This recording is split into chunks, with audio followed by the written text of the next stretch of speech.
90 రోజుల కోర్సు పూర్తి చేస్తే చాలు 100% ప్లేస్మెంట్ సపోర్ట్ తో సాఫ్ట్వేర్ జాబ్ మీ సొంతం. వెంటనే కోడ్ జ్ఞాన్ డెస్టినేషన్ ని సంప్రదించండి.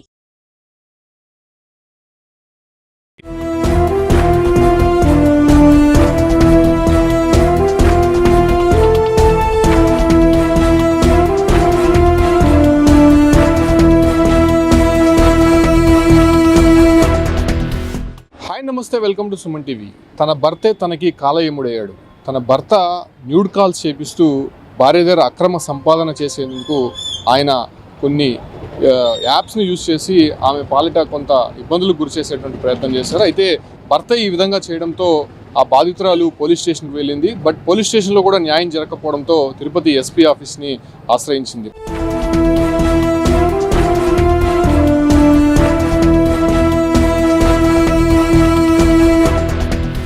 ప్రస్తుతం ఆ మహిళకు జరిగినటువంటి అన్యాయం ఏంటో అడిగి తెలుసుకుందాం. బాధిత మహిళ మనతో ఉన్నారు. ఎక్కడి నుంచి వచ్చారు, ఏ మండలము, ఎవరిని వివాహం చేసుకున్నారు, ఎన్ని సంవత్సరాలు అయింది వివాహం? మాది ఆర్సీపురం మండలం అండి. నా పేరు శ్రీదేవి, మా ఊరు కొత్త కండ్రిగా. మా ఆయన మా రిలేషన్లోనే పెళ్లి చేసుకున్నాను. నేను అరేంజ్ మ్యారేజ్ అండి మాది. ఈ కోవిడ్ టైం నుంచి మాకు ఆర్థిక పరిస్థితి బాగాలేనందువల్ల ఒక యాప్ అనేది సజెస్ట్ చేశాడు. ఇందులో మాట్లాడితే మనీ ఎర్న్ చేసుకోవచ్చు అన్నాడు. కొంతకాలం మనీ పరంగా కొంచెం బాగా వచ్చాక అవసరం లేదు, ఇంకా ఆపేద్దాము, పిల్లలు పెద్దోళ్ళు అవుతున్నారు అని నేను అన్నా. అప్పటికి గొడవ పడి కొట్టి తిట్టి చేపిస్తా అన్నాడు. అన్వోన్ పర్సన్ ఎవరో రీసెంట్గా ఒక అన్వోన్ పర్సన్ వీడియో 1.5 వీడియో అనేది బయట పెట్టాడు. ఆ వీడియో బయట వచ్చినప్పటి నుంచి నీ వల్లే నా పరువు పోయింది, నాకు అవసరం లేదు నువ్వు అని ఇంట్లో నుంచి తరిమేశాడు. అంతవరకు డబ్బు నగలు అన్నీ ఆయన దగ్గరే పెట్టుకొని ఉన్నాడు. కనీసం నా పిల్లలు కూడా నాకు చూపించడం లేదు. మొదటగా ఇద్దరు పిల్లలు అంటున్నారు, మీ ఆయన ఏం చేసేవారు? మా ఆయన పెయింటింగ్ వర్క్ చేస్తారు. అంటే ఏ టైంలో మిమ్మల్ని ఆ యాప్ ద్వారా ఇటువంటి కార్యక్రమాలు చేయించేవారు? కోవిడ్ టైంలో. ఎప్పుడు చేయించాడమ్మా? కోవిడ్ స్టార్టింగ్ నుంచే అండి. అంటే ఏంటి ఆ యాప్లో ఏం చేస్తారు అసలు మామూలుగా? న్యూడ్ కాల్స్ ఉంటాయి, నార్మల్ కాల్స్ ఉంటాయి, అన్నీ ఉంటాయండి. ఓకే, అంటే అది ఎవరికి చేస్తారు? అది అవతల పర్సన్ మనం నచ్చితే కాల్ చేస్తారు. ఓకే, చేసిన తర్వాత వాళ్ళకి నచ్చితే న్యూడ్ కాల్స్, లేదంటే నార్మల్ టాకింగ్సే ఉంటాయండి. ప్రతి ఒక్క కాల్ ఉంటుంది న్యూడ్ కాల్. అంటే మీకు దానివల్ల ఇన్కమ్ ఎట్లా వస్తుంది? సేమ్ బ్యాంక్కి అడిక్ట్ అయిపోతాయండి. అక్కడ యాప్ నుంచే బ్యాంక్కి, మన బ్యాంక్ ఈమెయిల్ అడ్రస్ అన్నీ ఇస్తే బ్యాంక్లోనే ఇచ్చేస్తారు డబ్బులు, అంతే. సో అది మీ భర్త మీ దగ్గర చేయించాడా? అవునండి. అంటే మీరు దాన్ని అపోజ్ చేయలేదా? ఎందుకు నా దగ్గర ఇలాంటివి చేపిస్తున్నా? చేయలేదు సార్, చేశాను. చేయకపోతే మనం ఇంకా చచ్చిపోవాలా, లేదు నేను చచ్చిపోతాను, నువ్వు చేయాల్సిందే, కొంచెం మనీ పరంగా మనం ఇంప్రూవ్మెంట్ అవ్వాలి అని చెప్పాడు. ఎన్నేళ్ల కాలం పాటు ఇలాంటి? 2-3 years 4 years నుంచి చేస్తానే ఉన్నాను. అంటే ఆ డబ్బులు, వచ్చిన డబ్బులు మీకు ఇచ్చేవాళ్ళ లేకపోతే ఆయన? మా ఆయనే తీసుకునేవాళ్ళు. మొత్తం 18 లక్షల రూపాయల డబ్బుతో 20 సారాల బంగారు అండ్ డబ్బులు మొత్తం ఆయన దగ్గరే ఉంది. ఏది నా దగ్గర లేదండి.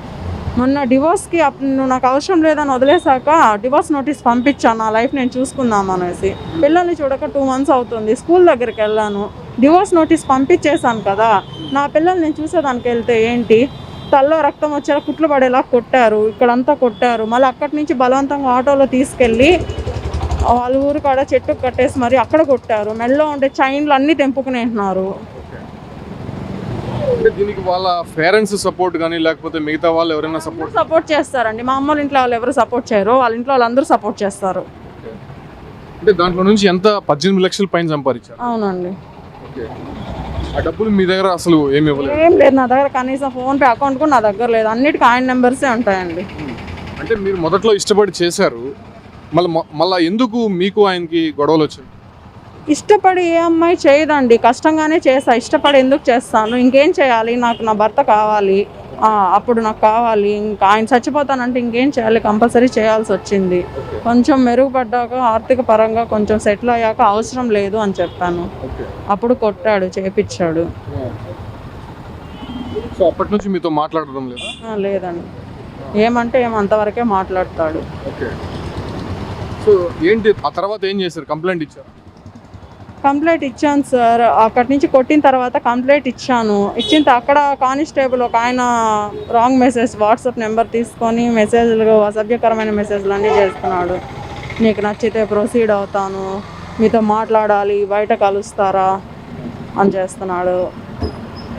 నేను న్యాయం జరగలేదని పోలీస్ స్టేషన్ చుట్టూ తిరుగుతుంటే మళ్ళీ వీళ్ళు పోలీస్ స్టేషన్లో కూడా ఇలా చేస్తుంటే నేనేం చేయాలి? పైన మీరు ఉన్నతాధికారులకు ఏమైనా కంప్లైంట్ చేశారా? చేశాను సార్. అక్కడ ఎస్ఐ సార్కే చెప్పాను, మీడియా వాళ్ళకి కూడా చెప్పాను. ఆ రోజు ఒక్కరోజు ఫోన్ చేశారు ఎస్ఐ సార్, కనుక్కున్నారు అంతే. నా కేసు మీద అయితే ఎవరు ఏం స్పందించడం లేదు.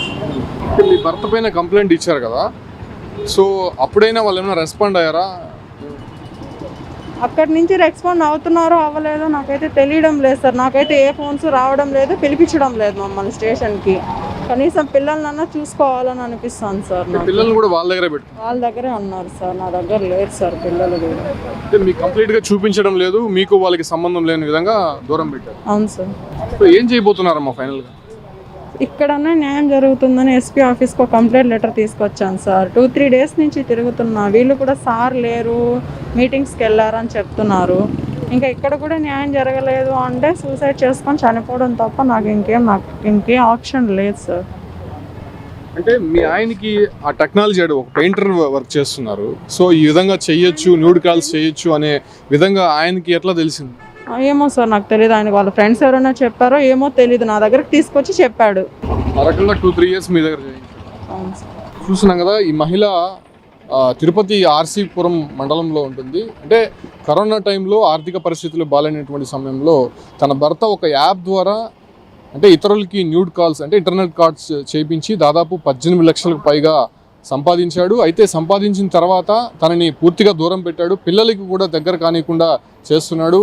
నాకు న్యాయం జరగాలని చెప్పి పోలీస్ స్టేషన్కి వెళ్తే అక్కడ కూడా కొంతమంది నన్ను హెరాస్మెంట్ చేశారు. దీనిపైన తిరుపతి ఎస్పీ కార్యాలయానికి వచ్చి ఫిర్యాదు చేయబోతున్నానని చెప్పి కూడా బాధితురాలు చెప్తోంది. కాకపోతే ఇప్పుడు ఆయన డబ్బులు సంపాదించిన తర్వాత మళ్ళీ అదే పని చేయమని చెప్తూ తనపైన ఒత్తిడి తీసుకొని వచ్చినప్పటికీ తనకి ఇష్టం లేకుండా ఇకనైనా ఆర్థికంగా కొంత మెరుగుపడ్డాము, ఇక ఆ పనులు వద్దు అనే విషయాన్ని ఈమె చెప్తే ఈమె పైన దాడులు చేసి అదే రకంగానే బయటకు గంటేసినటువంటి పరిస్థితి కనిపిస్తుంది. ప్రస్తుతం బాధితుల ఎస్పీ ఆఫీస్ కార్యాలయంలో ఫిర్యాదు చేయడానికి వచ్చినటువంటి పరిస్థితి తిరుపతిలో కనిపిస్తుంది.